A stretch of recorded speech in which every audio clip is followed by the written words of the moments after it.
never thought about it, great. Because I think it's bogus. Because we talk about it and never do anything about it. We love to wallow in our own juices. Well, that's fine. But let's wallow in the music instead. And I really want to talk to you about 3 major issues this afternoon, which I think you're going to face as conductors especially, but you're also facing as musicians and hopefully as music teachers. I want to talk about the word crisis first. Now, I'm not Chinese, but I know this word in Chinese, and it interested me very much. The name for the word for crisis in Chinese is, and if anybody is Chinese, I beg your pardon for the pronunciation, but it's Wei Ji. Now, Wei Ji is made up of 2 words that means crisis. Wei means danger, and Ji means hope.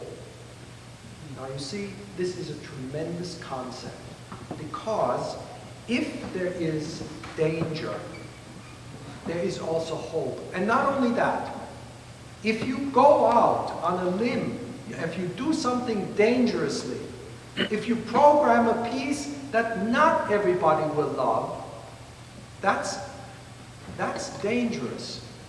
But there's also hope in it, because somebody might get very excited about it. Now, the first problem with this whole crisis is audience. Where are we going to die? The graying of the audience, etc., etc., etc. Well, look here. The first thing that people will tell you is, I don't understand this new music. I don't understand. Ladies and gentlemen, I'm here to tell you that I don't understand any music. I don't understand Beethoven. I love it, but I don't understand it. What does it mean to understand? The greatness about the music we do is that it is for the individual. If somebody understands it one way and somebody understands it another way, somebody feels something, then both people are right. Mendelssohn was once asked, what does music mean? He said, music says those things that are too precious for words. You see, that's what it's all about. If I were to, I remember once at a colloquy, Paul Hindemith was asked, Mr. Hindemith, tell me, what does this piece mean? He said, madam, I want to tell you something. I write very well. And if I wanted you to know exactly what I meant, I would have written a story, and you could have read it in your own language. Then you would have known exactly what I mean. But I wrote something in music, and I want you to feel something. What you feel, I don't care, as long as you feel something, as long as it does something to you. And here comes the idea that our audiences have. I go to a concert in order to have a pleasant experience. Why? You go to the theater only to have a pleasant experience, or to have an experience, no matter what it is. I do a lot of pre-concert talks, and I want to tell you how well people understand Beethoven. The last concert, we did a very much out piece, a piece that had just been written, and the Beethoven Eroica. Well, the out piece was, I talked about most of the time. And everybody was happy with the talk, and everybody was grooving. At the same time, I talked about Beethoven III, which is one of my favorite pieces. A man came up to me afterwards and said, Sam, you know, I like your music sometimes. Sometimes I don't like it at all. I said, that's good. And this piece that we're going to do tonight, I asked you something. Why don't you guys write as pleasant music as Beethoven III? I mean, it's such a pleasant piece. I can relax it. This man really understands this piece, doesn't he? This piece is the most devastating piece that Beethoven ever wrote. But this guy, to him, it was a pleasant experience. Why? Why? because he's heard it 1,000,000 times, and the next time he hears it, except if somebody makes a mistake, which is highly improbable, or if the composer, if the conductor does something inordinate, which won't happen, I'm afraid, the piece is the same as last time, so it's a pleasant experience to hear it again. He's completely missed the point. I contend with you that no matter how much complaining you get about 20th century music, our audiences understand, in quotes, 20th century music much better than previous ages. Sure, it sometimes makes them feel uneasy. That's what it's supposed to do. Is all music supposed to be happy? What do you think happened the first time that people heard the Eroica? I'm sorry I wasn't there, because I would have loved to feel the shock of this piece for the first time. That's the way we have to teach people to listen to music, as if they were hearing it the first time. It's got to be fresh. Ladies and gentlemen, if I have one advice to you as conductors, every time you do a piece, approach it as if you had never heard it before. Then it would be a new experience. Only then. Don't you listen to a record and say, well, I now have Bernstein, Karajan, Klappersbusch, and whoever, and I'm going to choose this conductor. Why? It's not you. You have something new to give. That's the thing. This whole business of understanding is something. Look, I once had a piece played by the Chicago Symphony which was called Toccata. And you know, what does that mean, Toccata? That's the most elusive, the most abstract title you can give a piece. A toccata is a touch piece. You know what a toccata used to be is the rooms were all cold in olden days. And so you had to warm up, and you warmed up with a toccata. It just means touch piece. Well, I wrote a toccata which was, it sort of had the same, my music sometimes is called athletic, you know, because it does have that quality. And this was a very athletic piece. Well, it went from beginning to end, 8 minutes of nothing but zingo. A friend of mine came after the performance and said to me, you know, Sam, I really like this piece. I felt like from the beginning to the end, I was chased by a whole herd of elephants.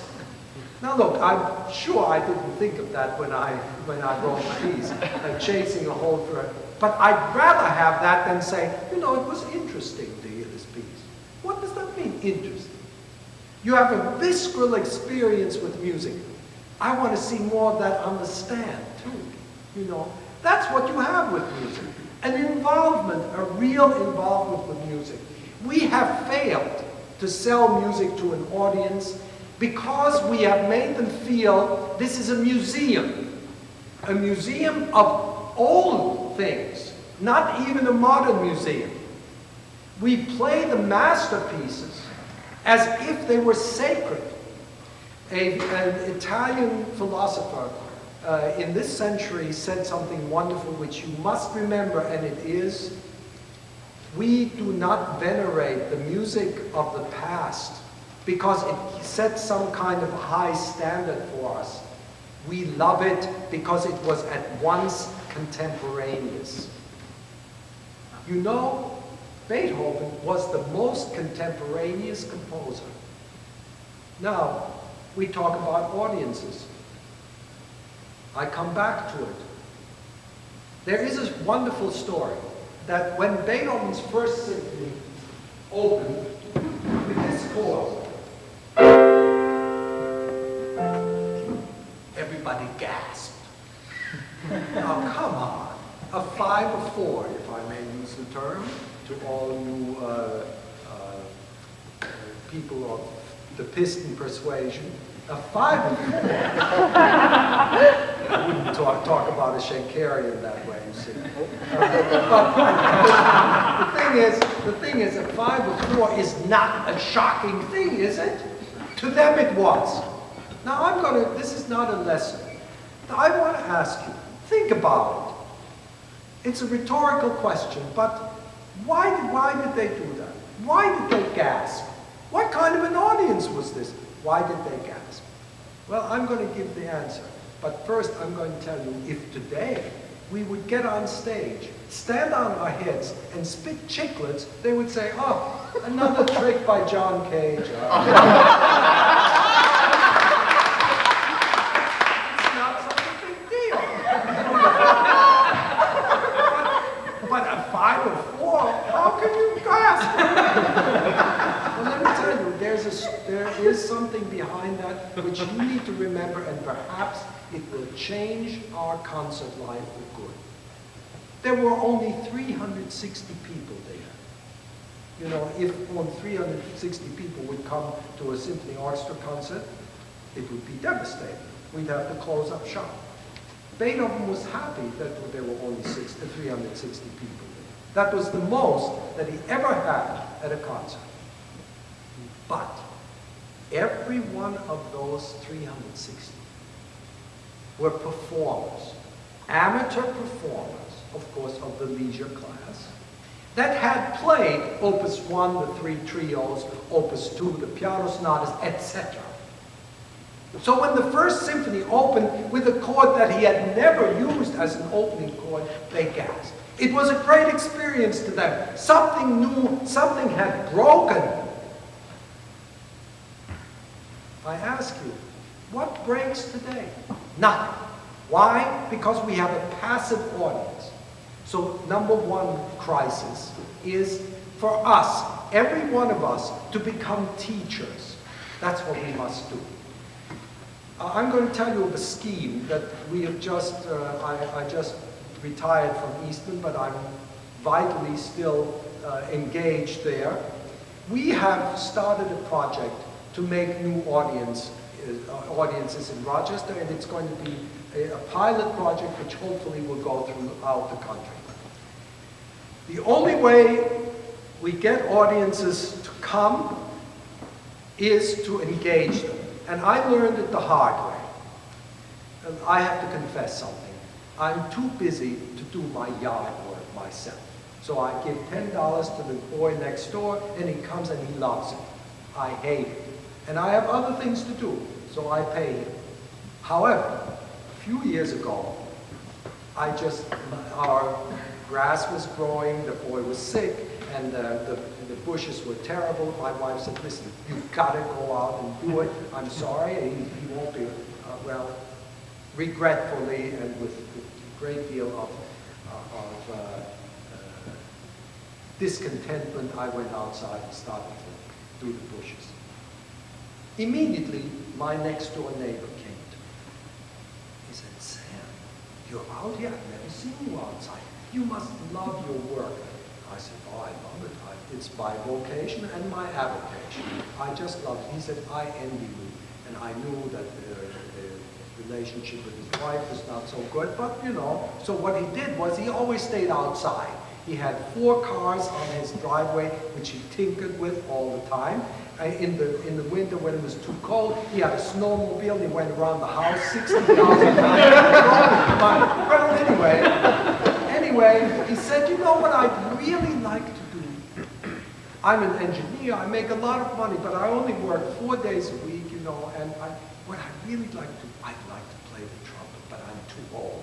I said, how old are you? 38. I said, too old? Come on. I'm going to get you a teacher. I got him a graduate student. I'm horribly sorry from then on. The guy practiced all day. But the result was exactly why I'm telling you this story. He bought tickets to the Philharmonic. He joined the town band. He joined the fireman's band, etc. Why? Because he wanted an experience. And he went to the Philharmonic in order to hear how the pros play. And now he's a great maven of music. He comes to me and tells me the pizzicato was out of tune and this was... You see, it's because he is involved. So what we've done is, and I give this to you gratis, this advice, we have gone out and adopted a town, just as a prototype. We have graduate students going into all the high schools, junior high schools, and elementary schools at night. And we have orchestras, bands, and choruses for the neighborhood. You can take any lessons on any instrument for $5 a throw. You start in community lessons, then as you get better, it's going to be, and so on. We already have over 1,000 people signed up. Many for strings, a lot, of course, for different. Every instrument is represented. It's going to be a boon for our graduate students. It could be a boon for every graduate student in this country. And in this way, we start the industry again. And that is the way. Besides that, we're going to bus the people downtown to the symphony and to large ensembles at the Eastman Theater for Eastman things. Don't think that's only Eastman. Every school should do this in this country, and we won't have any more complaints about, oh, we can't get audiences. You can get those audiences. And, of course, you start with children. For instance, the inner city in Toledo, Ohio, near which I'm living now, the Toledo Symphony has just signed a contract with the city. The city pays $50,000. Everybody in the orchestra has to teach 5 students, especially the strings, inner city students, and we have an inner city string orchestra. That is the way you're going to get people in, and that is the way to start doing it. There are many other ways. I don't have all the answers, and I'm not purporting to stand before you and giving you all the answers, but the major thing is we've got to do something about it. You as individuals have to do something about it. Go back to your communities and really get them revved up. Get excited about doing something. Every one of us, whether we were in music education or not, that is no criteria. As a matter of fact, the music education people are the hardest to move. You guys who are musicians, go back and do something in your communities to get audiences. You know, we also have to tell them that there has been a 20th century. The sickness of our century is that pieces that were written in 1917 or in 1907 are still contemporary. Stravinsky has been dead a long time. Schoenberg has been dead a long time, but 20th century music, because of some vocabulary thing, has remained new music. It is as if, and that happened actually in the last century too, but it's worse in this, because do you realize that Beethoven's last 6 quartets were not played in Paris until 1898. 1898. They were written, they were finished by 1825. So it's nothing new, except they're not being played. 20th century music is rarefied. We put it into new music concerts. If there's one thing I hate, it's new music concerts. You know, because it says this, the music is not good enough to play in a regular concert. We want to play it over here, anesthetized. God forbid, somebody would get excited about a piece. I'm here to tell you this. If you do, Debussy and Ravel still lived into our century. So even did Saint-Saëns, but I wouldn't consider that the same thing. But with Debussy and Ravel starting there, you have hundreds of great composers. As a matter of fact, I think that there have been more great composers in the 20th century than in any other. Because if you take some of the dribble of the Baroque, and you hear much of it on these NPR stations that do nothing but Baroque, which to me is classical music. I mean, Vivaldi is one of my favorite composers, one at a time. I mean, I don't ever have to hear all 600 concerti by Vivaldi because they're all the same. I mean, they may be very good one at a time, but except for the seasons, the other ones he didn't take such. I mean, he wrote, for his girls. That's it, and that was good. Well, wait a minute. We should have composers writing for our girls that way. I mean, that was great stuff. But you see, We have this wrong idea.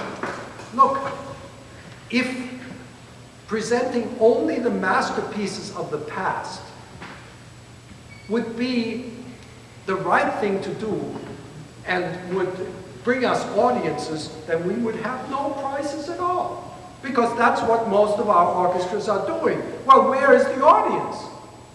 I mean, don't tell me that when you play something new, they'll stay away. They'll stay away because you're telling them to stay away.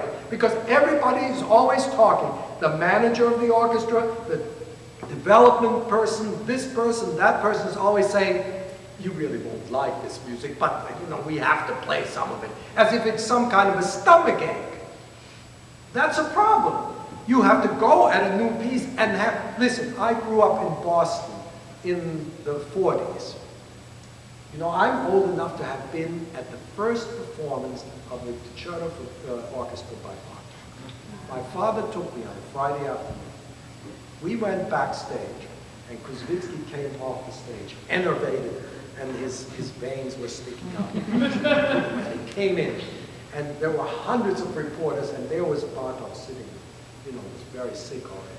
He came in and he said, boys, there sits the greatest composer in the world. Bartok looked up and said, Sergei, didn't you say last week it was Prokofiev? I tell you this story because last week it was Prokofiev. Because last week he did the first performance of Prokofiev 5. You know, every week there was this great excitement. Reporters from all over the world because there was something was being done. Was the next week he did Copland 3rd or Piston 2nd or something. When do you get that today? One little piece here, one little piece there, and everybody says, don't talk about it because nobody will come. Why? Because we don't know how to use the medium. We don't know how to use television, we don't know how to use the paper, nothing. I'm sorry that on the road I have to read USA Today. You know, I never see anything about a classical artist. There's something about this prince and that prince and this and that. This morning was a long article about Prince. I don't know if it's a he or a she, but they talk about that. Well, that's very exciting. Why don't we have people like that? Why don't we talk about people? You know, I think there are some real kooks in the classical music business. They would make great articles, but we don't talk about it. Oh, hush it up. I mean, we do the Concerto for Orchestra by Bartok. Don't tell them, don't tell them. It's the greatest piece, they'll love it. And why should they love it? The conductor should be excited, the orchestra should be excited. The orchestra comes in, oh God, do we have to play this again? My wife and I walked into a cafe the other day, and some very good friends were sitting there and said, oh, please come over and join us. Said, we've just canceled our subscriptions to the symphony. I said, oh, come on. These are real symphony supporters. They even, for their vacation, they go to Chautauqua because there's music there. That's why they go. I mean, I said, why did you do it? I said, I'll tell you something. I can't stand it. The orchestra plays this great music and they're all look bored. How many of you go to jazz concerts?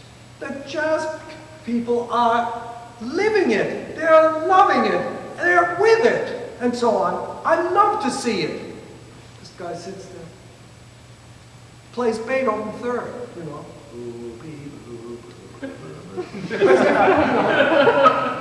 You know, I mean, look, what we need is leadership to take us into some excitement with music. You've got to be excited about it. So excited that it will come over. There's an electricity between a rock star and his audience. Learn from it. Don't just condemn it. Learn from it. It's got to be as electrifying an experience when you go into the New York Philharmonic as when you go to see some idiot group. But, wait a second. I already used a pejorative term, and I shouldn't have, because the electricity is there, and we have to learn how to do that. We haven't learned. Second subject.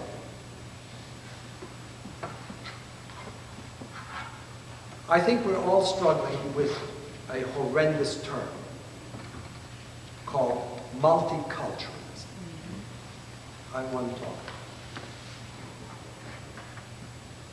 Ladies and gentlemen, you are in a profession that is the most multicultural that has ever been. Because no language skills are needed at all. I just come back from Korea. I can count in Korean. That took a long time. I can count in Korean. I can say thank you in Korean.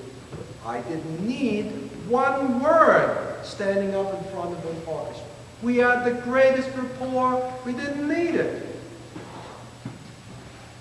I've been all over the world now. Everybody understands the kind of music we're making. The whole business of ethnicity comes because we are putting down ethnicities by multiculturalism. Let me give you a few examples. The most devastating example happened to me last summer, which I spent in Brazil and Chile. I had great relationship with many of the great composers of Chile, of Brazil and Chile, but I was longer in Chile. So we had a party once, and they're very serious about music. And they're the Aaron Copland of Chile, whose name is Letelier, said, Sam, I want to ask you something. What does it mean by Latino music? And I sort of smiled and I said, I know what you're getting at. Latino music, you know, means mariachi bands and things like that. I said, yeah, that's what I thought. You are putting us down. Latino music is the greatest music in the world. Don't we have as great composers as you? Ginastera, Chavez, Villalobos, etc. And you know, you can name 100 of them. And you play none of this. And when you talk about multiculturalism and Latino music, why don't you talk the highest instead of the lowest? When we talk about black music, how many black composers? You're going to have one of the great composers here next week. Is that what's meant by black music? No. It's always the lowest folk music that we can have. That's it. That is not it. We have to put up the highest achievement of every ethnicity. This Mr. Letelier said to me, look, if you do a concert reading of Cervantes, Lorca, Neruda, and Paz, how many Latinos will come? You are catering to illiterates, and you're calling it Latino. I object to it. And everybody screamed with approval. Well, one of my closest friends is Ulysses Kay. You know his music? Well, you should. Because this is a great composer. He happens to be black. Well, I don't want to be called a Jewish composer. I'm a composer. You know what I mean? I may write some music for the synagogue. So if I were a Protestant, I would write for the Protestant church. Or if I were a Catholic, for the Catholic church. But that does not make me that. Was Haydn a Catholic composer? You say he was a German composer. He was not a German composer. He was a composer. He spoke to all peoples. That is the greatness of what we're doing. And we're putting it down to nothing. We do one Pops concert of ethnicity after another. That's killing us. It's not only killing the music scene, but it's killing our country. As many of you know, I was not born in this country. But when we came to this country, my parents, the first thing they wanted us to do was to learn English so that we could be as American as everybody else. If this is going to continue, ladies and gentlemen, I want to tell you something. We're going to be torn at the seams. There's not going to be a country left. And as far as culture is concerned, the only culture that we call ethnically correct is the crap culture we see on television. That everybody should enjoy. But going to a classical music concert, God forbid, it's all Middle European. What do you mean Middle European? Defaya is Middle European? Mussorgsky is Middle European? Takamitsu is Middle European? What are we talking about? This is all nonsense, and nobody is saying anything. I just was at the ASOL convention, one workshop after another about ethnic music. What ethnic music? Chinnery Ong? Great Vietnamese composer, lives in Arizona. So we can't do him because he's not doing music that's ethnically correct. What does that mean? You go to Korea, they have a huge, in Seoul, a huge performing arts center. There's a very small performing hall for ethnic music, which should be retained, but that's not for concert music. That's ethnic music that has something to do with the history, with the language, with the dance. It has something to do with religion. I mean, it is damnable for these college kids to sit there doing Balinese gamelan and think they're giving a concert. Now, Debussy was very interested when he heard the gamelan for the first time. Did he suddenly say, oh, my music is no longer good, we all got to do the gamelan? The gamelan has religious significance. You can't get away from it. And if you don't believe exactly what this means, if you can't do this karma, then you are defacing that kind of music. I've been in academia too long. I see how we're being torn asunder on the campuses by this whole idea. I'll answer questions after I finish. The whole idea is wrong. It is a wrong idea of ethnicity. Every ethnicity, look here. Do you speak 2 or 3 languages? It's the greatest thing in the world. That's what we should learn. Then is when you learn an ethnicity. When you speak the language, when you hear, you know, you go there and so on and so forth. But you want to see the highest of an ethnicity, not always the lowest. We are always talking as if other ethnicities are illiterate. No, they have great literature. They have great music and so on. Not only folk music. It's a subject that you just have to worry about.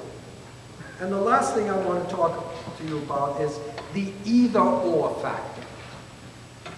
You know, in America, we have a terrible, terrible thing. We have either-or. You either sit in front of the television set and guzzle a 6-pack, or you go to a concert. I know a lot of people who love beer and go to concerts. Don't you? Some of you, I hope, like, especially if you come from Milwaukee. You know, I mean, the whole idea of this elitism is wrong. We are catering to anybody who wants to come, not to just these people. We need to interest people in coming. The whole idea is that music is entertainment of the very highest quality.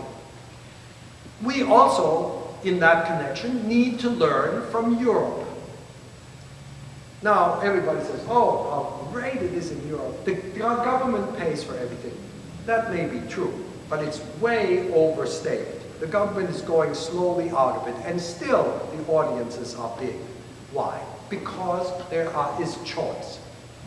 Now, I've been in Rochester for 28 years. The Rochester Philharmonic is a very good orchestra, has played for 28 years, as far as I'm concerned, the same concert. The same concert. Oh, sometimes there's a little new piece, sometimes there's a big new piece. Very seldom. But, you know, there's always Tchaikovsky 4 and 5 and 6. There's always Brahms 1, 2, 3, 4. There's always Beethoven all the 9. There's now, the great innovation under Zinman was that we heard Bruckner. Big deal. God, if I never hear Bruckner Symphony, I'm just as happy. But anyway, you know, and we get Mahler and so on. Well, I know there are many Bruckner lovers, and I'm very sorry. Anyway, it's fine. But you know, no orchestra in Europe, including the Concertgebouw, the Vienna Philharmonic, the Berlin Philharmonic, would ever do what an American orchestra does. In an American city, we have so many people going that we have to have, I'm going to take the example, the most idiotic example I know, and that's Binghamton, New York. Now, Binghamton, New York is a very nice town, and it has about 130,000 people. Mostly less, but about 130. In Binghamton, there are 3 orchestras, and nobody will hire people from one orchestra for the other 2. There is a Binghamton Symphony Orchestra, a Binghamton Pops Orchestra, and a Binghamton Opera Orchestra. Give me a break. Nobody can make a living as a musician in Binghamton. Now, why is that? Very simple reason. There are 3 different boards of directors, and you don't go into their turf, into their territory. It's a territorial dispute, you see. And it's killing Binghamton. I mean, the symphony can't make it. It's all for the same buck. Everybody goes out for the same buck. Well, I was on the NEA panel that wanted to give Binghamton a grant. And I said, I went there and I saw it. Binghamton Symphony is excellent. Pops Orchestra is excellent. And the why? Because they hire people from Syracuse, from Rochester, and so on and so forth. And so they call it the Binghamton Symphony. But nobody can hire for the 3 orchestras. They can't have their own orchestra because there's no money. Now, I said to them, you get your act together and all 3 get together and you have a core orchestra of 40 people here, then we might give you some money. Oh, they were abhorrent to them. Well, they finally got it together and now that's what they're doing. But it took some ridiculous thing. That's what it is. Now, the Rochester Philharmonic, I said, has for 28 years played the same concert. What could be done? Well, if we take a European example, they have 16 subscriptions. Well, they're having a hard time selling 16 subscriptions because there's also an opera and a ballet, all separate. They all hire, I'm happy to say, the symphony, but they can't afford. So they do, the most ridiculous thing was Il Trovatore with 28 players. Oh, come on. Trovatore is a big orchestra. It's got the sound huge. The 28 players sound like, bleh, you know, and that's the thing. Now, in Europe, the following happens. They have an orchestra in a city. That city, let's say you have 16 concerts. You have 10 subscription concerts, 4 operas, and 2 ballet evenings. Now, wouldn't that be nice to have a choice? And they say, oh, well, that'll cost too much. What do you mean it'll cost too much? You get one pot instead of the opera going out for money, and the ballet going out for money, and the symphony going out for money. You go out for one pot, and out of that you pay. It's impossible. We can't do that, Sam. We can't. I have worked on that for 20 years. I was there 8 years looking at it, then 20 years I've worked on it. It'll never happen. Because there is no idea that people want to be entertained in the greatest way. They want to see some opera. And especially we just had an opera conductor who was the conductor of the British National Opera. And they told him, no opera here. Why?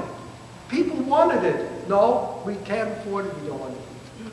We've got to be somehow creative in our programming ideas. I mean, why not? We have the greatest black dance group in America, Garth Fagan, in Rochester. They have never done anything with a symphony. Now, Garth and I have worked together for the last 10 years. Symphony, no, people don't want it. What do you mean people don't want it? When I was in Dallas as a young man, I was assistant conductor of the Dallas Symphony with Walter Handel when he was the conductor.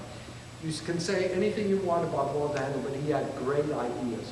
He would have Martha Graham come and have the orchestra behind the scrim and have her just in front of the scrim do Judith by William Schubert. It was sensational. When do we have that today? None. We have taken many steps backward, and we are not having anything that even comes close to great entertainment. It isn't enough to play a symphony orchestra concert that has an overture, a concerto, and a symphony after each. Maybe some people will like it. I'm not saying this is bad. Yeah, you can do it every once in a while, but have some interest. And when you do a new work, just blow it up as if it were the greatest thing in the world, because you believe in it. You believe in it. And so therefore do it. And do it with great intensity and show the things that can happen. I'm going to give you one story that I hope you remember. The Cincinnati's, I was just in Cincinnati where they did a piece of mine, and Jonathan Kramer, who is the program annotator and a very good composer for the Cincinnati Symphony, told me the following story. 4 years ago, they invited Elliott Carter to come because they did his triple concerto, which is a pretty rough piece, you know, especially for those kinds of audience that's, quote, don't like contemporary music, unquote. Well, Jonathan knows Elliott very well, and I don't know if you know, but Elliott Carter is a very wealthy, independently wealthy man who comes from a family that owns Carter Underwear. And he knows what business is and so on, though he's not in the business anymore. He was in the business when he was younger, and he knows all about it through his father. Well, he came to Cincinnati, and Jonathan worked out that he spoke to the Rotary Club, the Elks Club, the Greater Business Bureau, the Chamber of Commerce, and he spoke to everybody. And he spoke about how his experience in business and how he became a composer, and that there are similarities and so on. He talked their language and they loved it.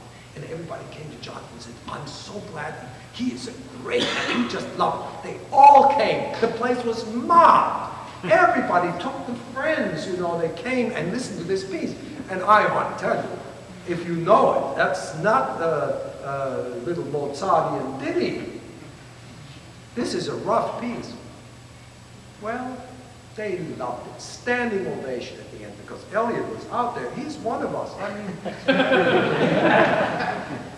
they had a survey at the end of the season. We played these 50 pieces. How do you rank them? Hold on to your seats. Elliott Carter's piece came in 4th, behind the 3rd, which was the Schubert Unfinished, and the 5th, which was March Slow. Now, that's because you make something out of it. You know, you really, something happened. One can do it. You don't have to use gimmicks like that. But gimmicks are important. You've got to sell a piece. You've got to sell a piece. And you can. Look, there are many ways you can make, for instance, most orchestras are superimposed on the community. Now, when you get an orchestra, don't let that happen. By what I mean is superimposed, let's take a neutral ground. We're not too many of us are from South Carolina. But I bet you that the most important and the most revered organization in this city and in most of South Carolina, I lived in Texas long enough, it's a fact, is the church. There is very little association between the symphony and the church. Why? Oh yeah, we'll do a Messiah on Christmas. But they can do that in the church themselves. You know, there are other Christmas pieces other than the Messiah. even other than the Bach Christmas Oratory. Respighi has written a Christmas piece. Honegger has written a Christmas piece. Distler has written. How many of you know Distler? Great piece. You know, there are hundreds that I can tell you right now. Even Berlioz. Well, what happens? The Messiah. Let them do the Messiah in the church. Get all the churches to come to do Lord the Nativity. The audience wants to be engaged, we forget that we have to be the representative of the highest cultural organization in a community. We have to lead rather than follow. The only thing that the Buffalo Philharmonic ever did that kept them alive until last week when they folded was stained glass concerts. You know what that was? They asked different churches if they could come and do noon concerts at the church. The places were absolutely mobbed. They used the organist as a soloist and did a Handel concerto, or a new concerto, a Poulenc concerto, whatever. They used parts of the choir. They used soloists from them. People came. People paid. They made a lot of money. They did 3 a week through a season. It was fantastic. They gave it up because people said, well, I said, why did you give it up? Well, it was too many things for them to do. Well, I'd rather have given up 4 subscription concerts and put these in if you could do something. Don't talk down your audience. Lift them up with you. I'm going to end with 2 things, and then you can ask some questions. One is another Chinese saying. I'm full of Chinese sayings these days since I was just over in the art. And it is, there is beauty in everything, only not everyone can see it. You can see the beautiful musically in things. It is your duty to make an audience feel the beauty. You can do it by doing the music beautifully the way you feel. Pleasant, I didn't use. It doesn't have to. People don't go to New York to see only Shakespeare. They go to see the latest play by Ed Albee or something like that because they want to be challenged. Look at New York in the summer. What is the big musical event? Mostly Mozart. That tells you everything. God forbid that you could hear something exciting and new. Listen, Mozart is my favorite composer. As a matter of fact, I can talk. Ladies and gentlemen, I was born in the house where Mozart lived. So I can talk about it. I love Mozart. But mostly Mozart as the only musical event in New York, that's pretty sad. The other thing I want to tell you is the greatest influence upon my life was my late father. And he was a very brilliant man. And he always taught me, live your life as if you make a difference in people's lives. As a conductor, as a teacher, you make a difference in people's lives. You can change their life. And music is the most life-changing experience of all. Don't forget that. You must live so that when you are no more, you have made a difference. You leave the world differently than when you came in.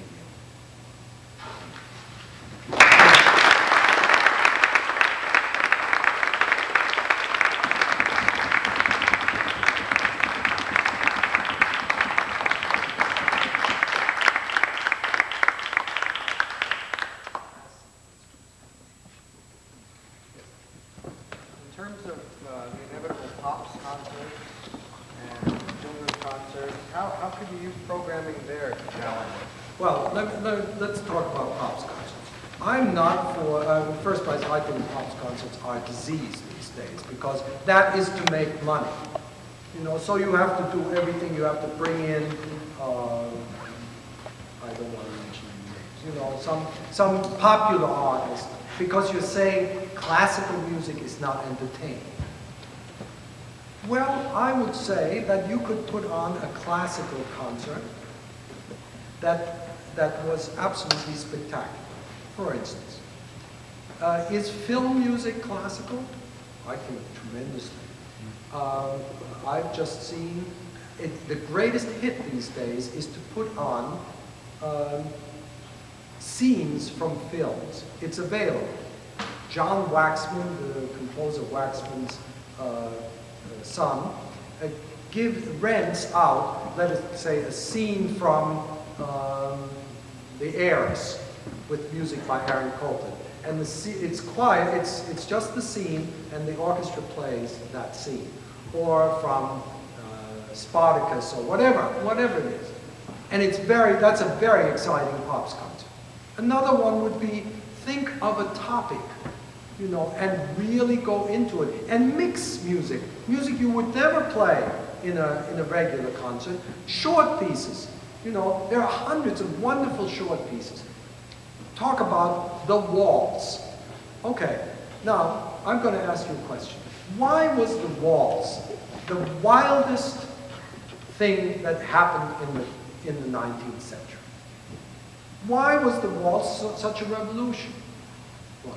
The dancers were close together. Exactly. The reason was that this was the first dance where a man held a woman. It was the sexiest, the wildest. Everybody thought it was the end of the world, which it might have been, etc. Well, you can do a waltz thing ending with la valse or whatever you want, doing the waltzes from the new Corigliano. You can do altered states, there's a waltz in that, etc. And you can build it up in the wildest manner. You can use lighting, you can use dirty pictures, I don't care what you do. But do something, for heaven's sakes. And that's just two things. I mean, I can give you 50,000 ideas, but don't always think I gotta have a personality from the popular field. You can have that too. And Bobby McFerrin is a sensation, you know, and he is great at doing things, and he uses only classical music. Only. I mean, he does Beethoven's Seventh in a pops concert. That's fantastic, and he sings part of it. And then he does, think of things to do. For instance, I just saw him do this, and you see, what hurts me is that, and I wish him the best, and I think he's great, but the St. Paul Chamber Orchestra was dying. So what do? They get him as assistant conductor. Well, I think that's hitting below the belt, because he's not an assistant conductor. He is a personality to bring in. And he does a great job, and so do many others. And that's nothing new. Look, Danny Kaye used to do pops concerts, or Jack Benny. So what? Have a little pops. The difference between a concert of concert music and a pops concert should be you can have a lot of fun in both. One a little lower than the other. You know, Mozart is not a serious composer. He's very funny, and he's very topical. For instance,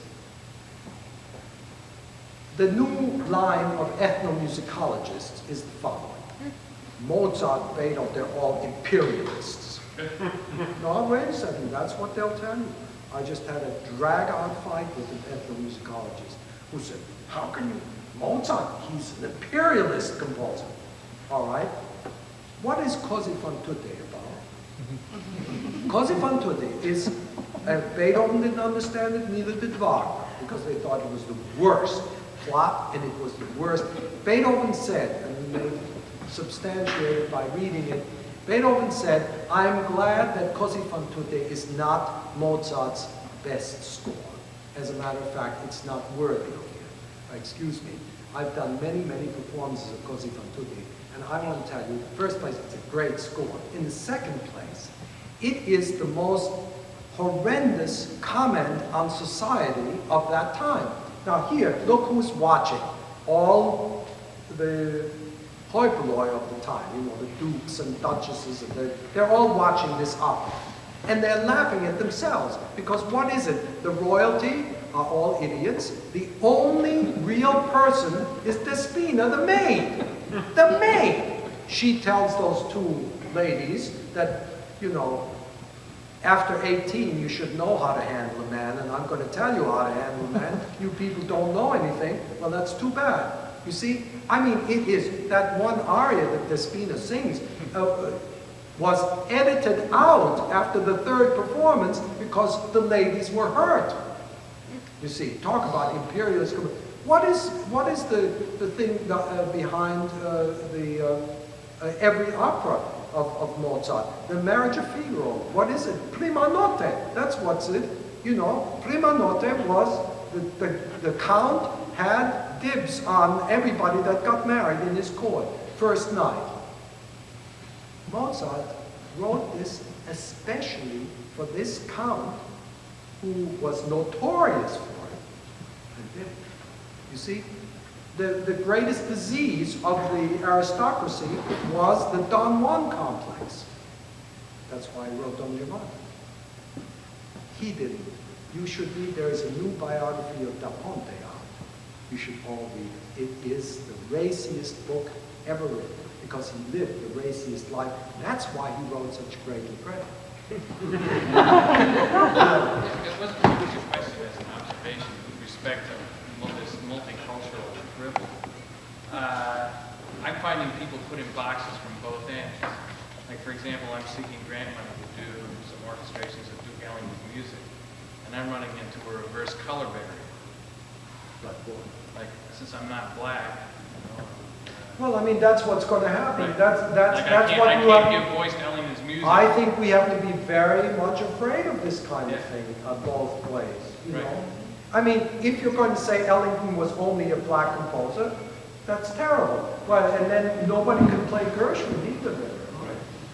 I mean, no black band can play Gershwin. What kind of business? It's not. It's total nonsense, but it's very frustrating. But you see, we have to fight it. And we're not fighting it. We're just joining it and saying, well, you can't help it. There was, you know, injustice. Of course there was injustice since the world began. Cain and Abel was injustice already. But we have to see that no injustice will happen anymore.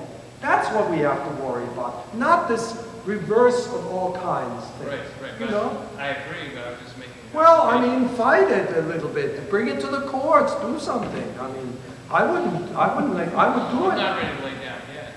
I wouldn't. Kick him in the teeth. Tell him you told me to do it. Yeah, tell him. I just moved. They don't have my new number. I didn't find that the Dale Carnegie course. Oh, well, that was another sickness we once had. Anybody else? Yeah. You already asked them.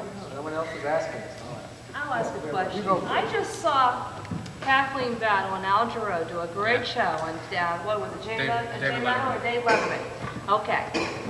And my husband and I had a big conflict about this because he says it's disgusting to see both of them out of their element. I said, yeah, but for every purist that's going to be a little bit offended, won't there be at least 10 or 20 people who really will get off on this combination of cultural crossovers to be able to see Al Jarreau, you know, sing with Kathleen Battle and Kathleen being able to jive along with Al Jarreau? I mean, I think there's room for that. Did she also sing Mozart? No. Well, that's a problem.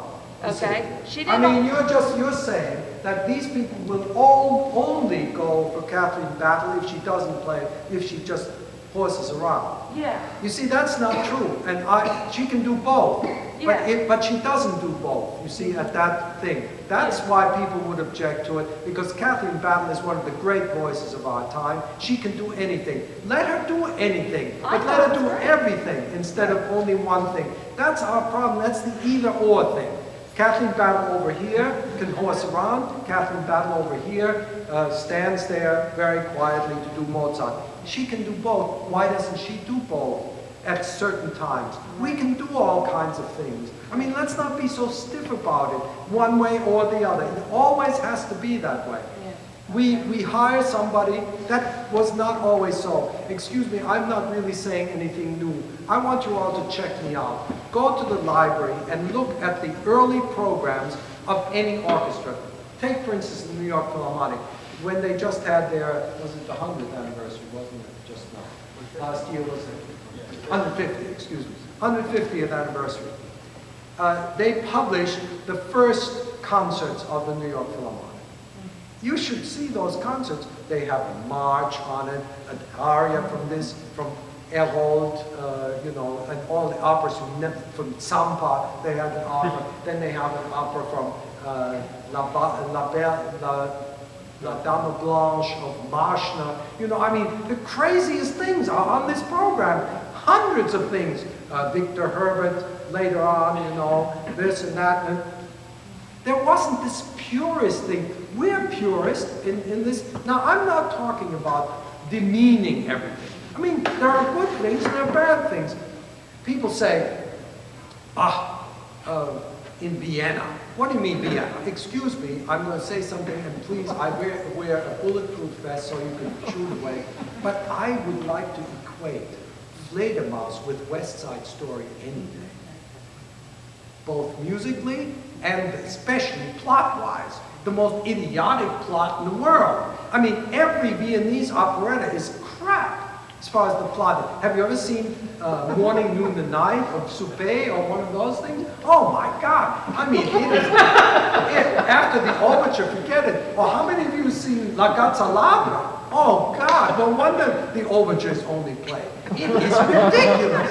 It's just stupid. But it's opera or it's Viennese. Come on! I'd much rather see Sweeney Todd, which is, you know, a great thing. What about the orchestras? Do you ever? Yeah, Lenny Bernstein. You see, we've had one savior, and that's Lenny Bernstein. He could do no wrong. He could do anything. Where are the others? Where are the others? It's because they don't dare do it. If they would dare do it, and they may not, look, nobody's Lenny Bernstein. He was a great genius, probably the greatest musician we ever had. You know, in total. I mean, he could compose, he could conduct, he could play the piano, he could teach. That was perhaps his greatest. And he could sell music. That's the thing, and we don't teach that at school. We have the most inarticulate musicians in the world, all over the world. I mean, when I go to an orchestra league, or when I hate to be with, you know, because they can't talk about anything except, you know, I would play the second finger instead of the one finger. You know, I mean, who cares? Who cares? That's the trouble with music. We worry about some technicality. Do you think, I mean, I saw this manuscript the other day of a piece by Monteverdi, and there was something missing. I think there should be a bar line here. By the way, speaking of Monteverdi, how many have seen the Monteverdi operas on television? Popea, for instance. Well, they